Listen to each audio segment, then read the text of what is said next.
Can you imagine if there wasn't even a second of wasted time in your day? Ever? Welcome to this episode of the Bites of Judaism podcast with Rabbi Yisroel GLICK, helping you unlock your best life, know your why, and be everything you were born to be. This podcast has been made possible by Mr. and Mrs. David and Malki Smetana. If you'd like to dedicate a future episode of the podcast, send an email to podcast@RabbiGlick.link.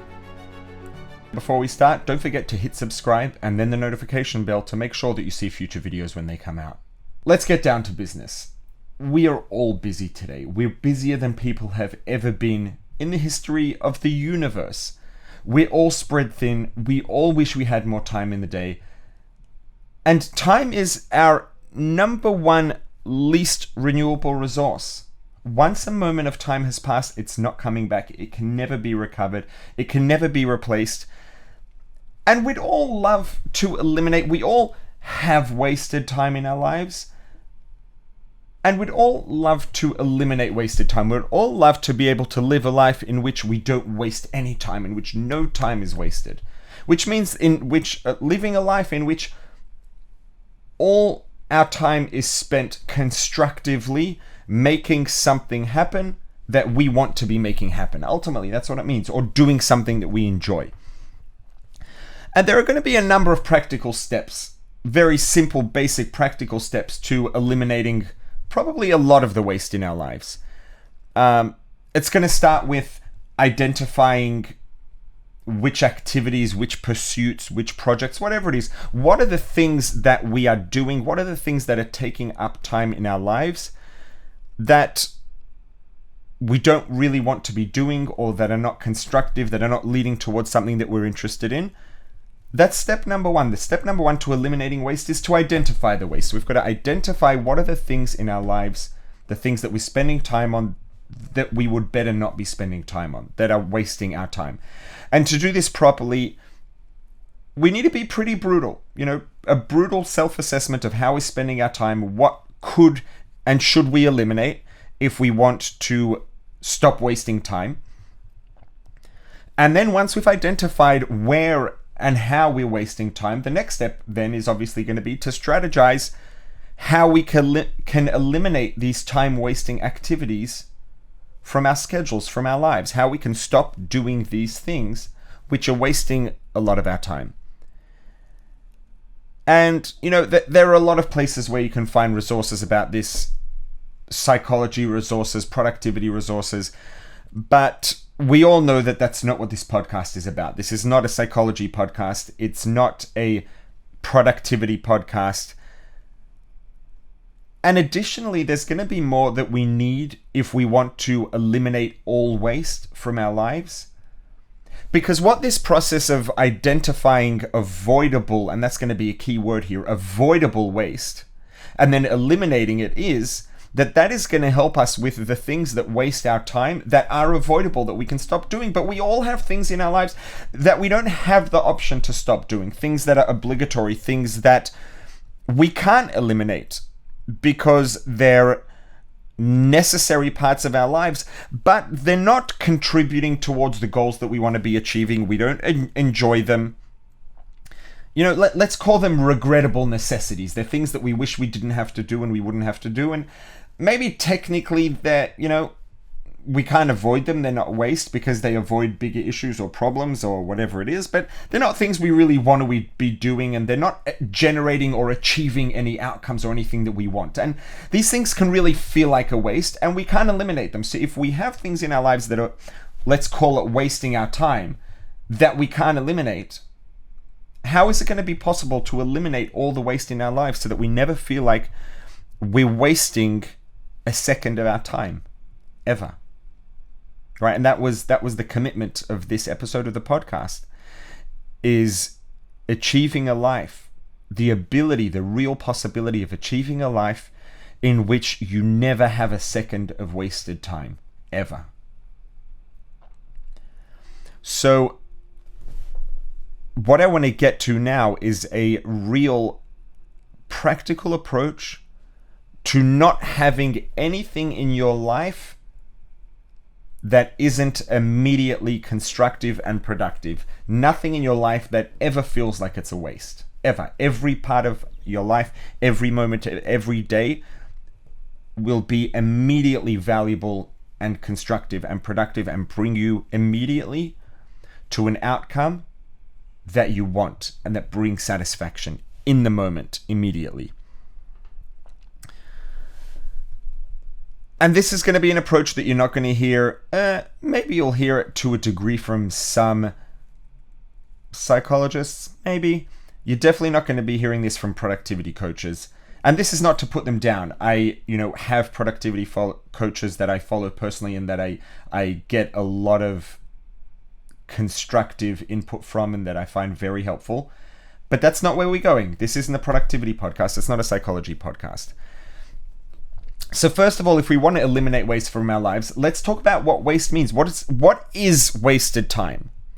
Right? And let's say that, and why don't we like wasted time? Why does wasted time bother us so much? If we're spending time on something that is not contributing to an outcome that we want to achieve, well, there's some things that we do are fun. So those are immediately valuable. Let's say that it's a kind of fun that we deem valuable and worthwhile, and it's maybe a constructive part of our, emotional health or whatever it is, just part of being a normal, healthy person. Things that are fun can be very constructive and worthwhile. So if something's fun, that makes it worthwhile.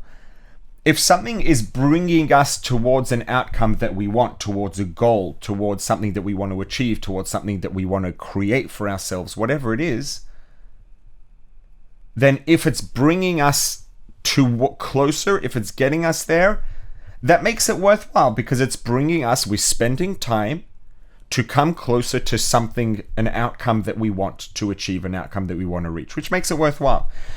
But if we're spending time on something that's not bringing us any closer to something that we consider worthwhile, that we consider valuable, right? And sometimes we spend time on something and we think it's bringing us closer, and then after all this time is spent, we realize it didn't bring us closer at all and feel frustrated because we just wasted time. We just spent this time that could have and should have been bringing us closer to the outcome that we wanted, and it wasn't, which means our outcome is now further away than it could and would have been had we spent that time constructively rather than wasting the time. So, wasting time is frustrating because it delays outcomes that we want. It delays our sense of achievement.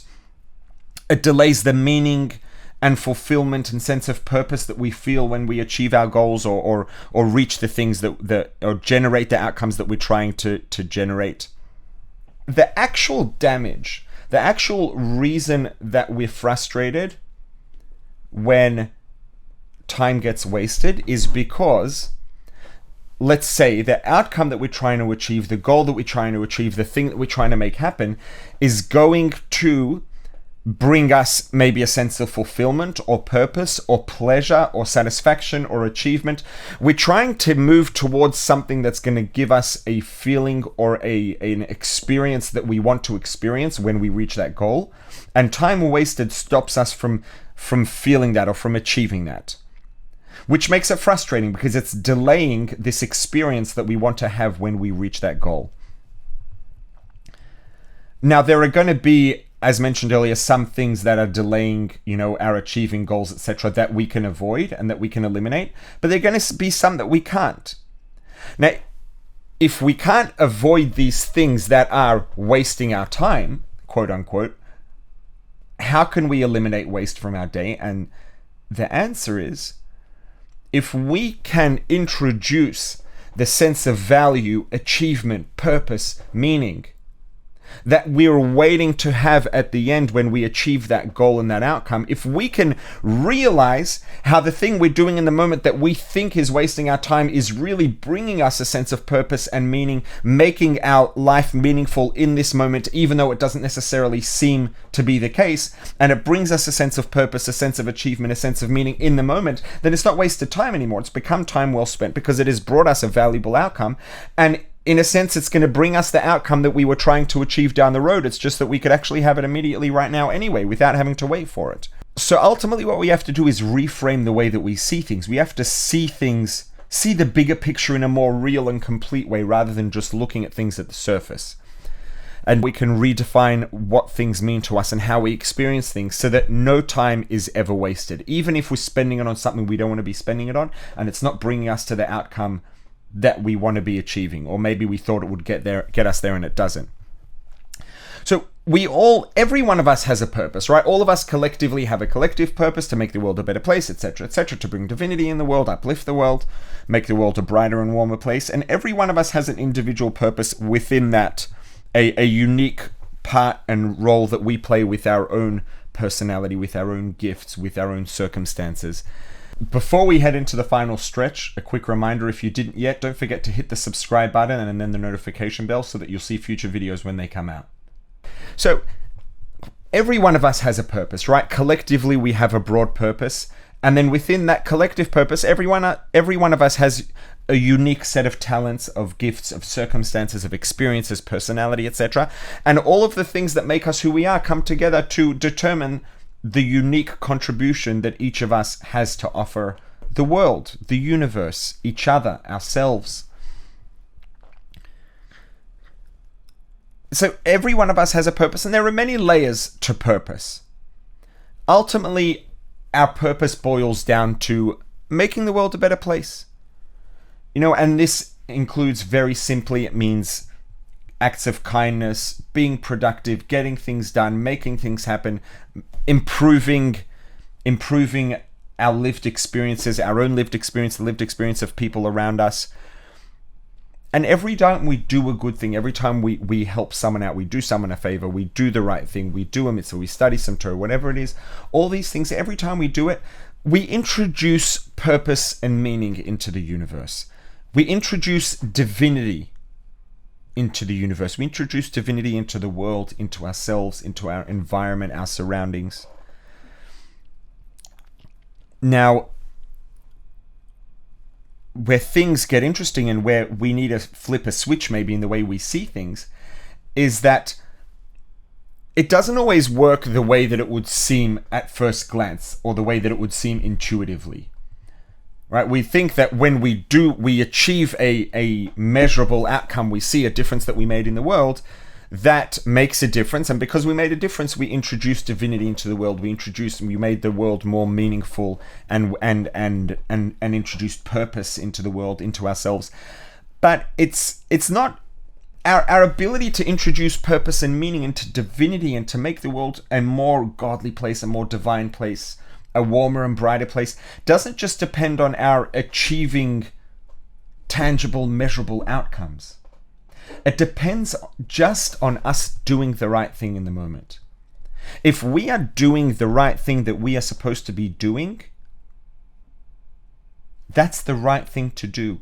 And that's the realization of our souls and of our purpose here. And even if we don't see anything positive that comes out of it, and even if afterwards it seems like maybe we could have done something better, and it seems like it may have been a waste of time. If at the time it was the right thing to do based on what we knew at the time, we were doing the right thing. And we were introducing divinity into the world. We were making the world a more godly place. We were bringing godliness and divinity into our souls, into our bodies, into our environments, into our surroundings. Because if we were doing the right thing, we were acting upon the guidance, the instruction of the Creator as we understood it at that time. We did what we felt we were supposed to be doing. That means by definition it was the right thing to do, which means that by definition it was meaningful and it had a purpose and it did bring godliness and divinity into our bodies and into our lives and into our surroundings. So even if we're doing something, we stuck doing something that doesn't seem to be immediately constructive, or sometimes we do something, it reminds me of a story many years ago when I was, it must have been 10, 12 years ago probably, when I was in the summertime, I was traveling around the Midwest as a roving rabbi, North Dakota, South Dakota. And this wasn't a summer trip, this was a Hanukkah trip also in the Midwest. And I was planning public Hanukkah lightings with a friend in different cities. We drove around every day, every night we did a different city across 3 different states. We did one in Iowa and South Dakota, North Dakota.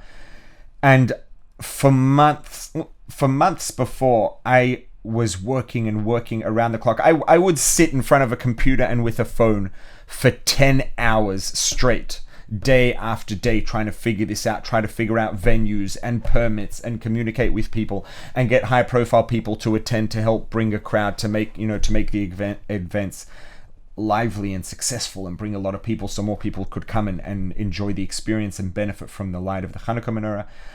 And there was this one town where I was working and we almost had a venue, and I'd spent probably 2 days, literally 14 hours over 2 days trying to get this venue. And we were almost there, about to secure the venue, and then the whole thing fell through and had to start again. And I remember the frustration I felt at that point, that things were getting pushed off and that so much time, 14 hours of time, had just been wasted on a dead end. But the moment I stopped and I said, hang on a second, why am I doing this? I'm doing this because this is what I'm supposed to be doing. I'm doing this to bring the light of the Hanukkah menorah into the world. I'm doing this to bring the light of the Creator into the world, to make the world more divine. Why? Because when I do the thing I'm supposed to do, that brings divinity into the world. Well, for the last 14 hours, I was supposed to be working on this venue, even though it didn't work out and it didn't seem to be bringing me closer to my goal. It actually did. Because now I know that venue is not happening, and if I hadn't spent the last 14 hours working on this venue, I'd still have to spend another 14 hours on this venue to realize that it's not going to work to get to the next one. So even though it seems like it was a waste of time, it was a part of the process. If I was doing something that I needed to be doing and it was the right thing to do at that time, it was constructive in and of itself. That those 14 hours of time I spent on the computer online and making phone calls. I was making phone calls to lawyers who argued in the Supreme Court of the United States. I was making phone calls to the mayor and phone calls to who knows who. And all of that brought me to a dead end. That wasn't wasted time. It was a necessary part of the process, which means I was doing what I needed to be doing. And by doing that, every step of the process is an act of doing the right thing.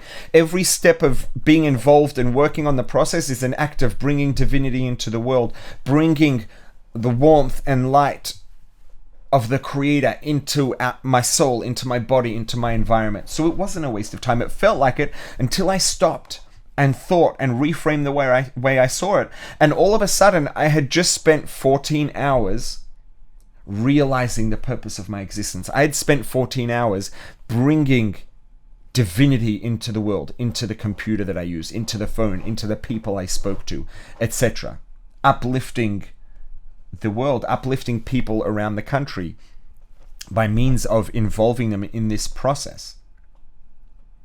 So the moment we understand that every part of the process, if it's a necessary part of the process, even if we don't see the purpose in it, but if it was unavoidable and it was a necessity at the time, that means it was a part of the process to get there, which means that it was inherently an act of introducing divinity, and it had meaning, it did have meaning, and it did have purpose, and we were uplifting ourselves and our souls and our bodies and our environments and the universe when we did it. And the moment we see things that way, we actually can, in a very real way, live a life in which there is no time wasted. Because, step number one, remember I mentioned earlier, was actually like finding the things that really are avoidable wastes of time, identifying them and eliminating them. And then the next step is to change the way we see things so that we understand and realize that the things that are unavoidable are not waste. They are in the moment, they are bringing meaning into our lives, bringing purpose into our lives, and into all the things around us that are involved in the process. So it's not a waste. And if we can see it that way, we can feel that fulfillment and that deep sense of meaning and purpose and the satisfaction of being involved in something that's constructive and something that's doing the right thing and something that's making a difference in the moment. We don't even have to wait to get to the outcome because it's meaningful and it has purpose immediately in the moment. And all of this comes back to, the reason I'm talking about this week is because in this week's Torah portion, we have the story of Avraham Avinu, Abraham, the first Jew. And after his circumcision, he was in a lot of pain, understandably.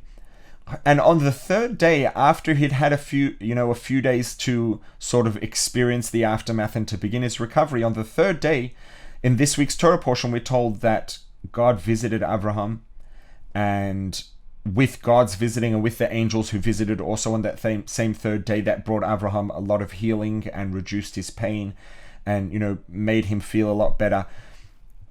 And there's a lot of discussion around the fact that God waited until the third day to visit Abraham. He could have visited sooner. He could have come right away.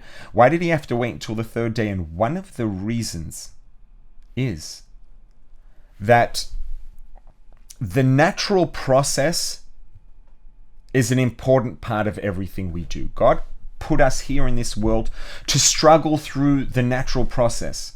And sometimes the natural process seems inefficient and it seems like there's a lot of waste, but if that's the way that we need to do it, then there is purpose and meaning in every step of the way. Because clearly the Creator could have put us in a world in which we didn't need to go through these processes and we could achieve things just like that, but the Creator chose not to, because that would have wasted opportunities to bring purpose and meaning into the world by means of all of these little steps along the way. And the process leading up to something and the aftermath and the process leading out of something, if every good thing that we do, everything that surrounds it, the process leading up to it, the build up, the preparation, the aftermath, all of that has meaning and purpose as part of this event. And the aftermath and the discomfort that Avram felt after his circumcision was a part of the mitzvah, and it had meaning and it had purpose. And as uncomfortable as it was, and a lot of times in life there are things that bring us tremendous meaning that are painful and uncomfortable, and we don't wish it on ourselves or anyone else, but sometimes that's the way it goes. And by unnaturally taking away Avram's pain, if God had visited Avram on the first or second day and taken away his opportunity, it's kind of ironic to use the word opportunity, but would taken away his experience of that pain and discomfort for those 2 days, he would have taken away Avram's opportunity to bring purpose and meaning into the pain and into those moments in time in the natural aftermath of this mitzvah, the natural aftermath of fulfilling this directive of the Creator and entering into this covenant. And that's why God waited until the third day to visit, to allow Avram the opportunity to really introduce the full measure of purpose and meaning into his experience. Because the aftermath, just like the preparation, also has its own purpose and meaning if it's a part of the process. And really,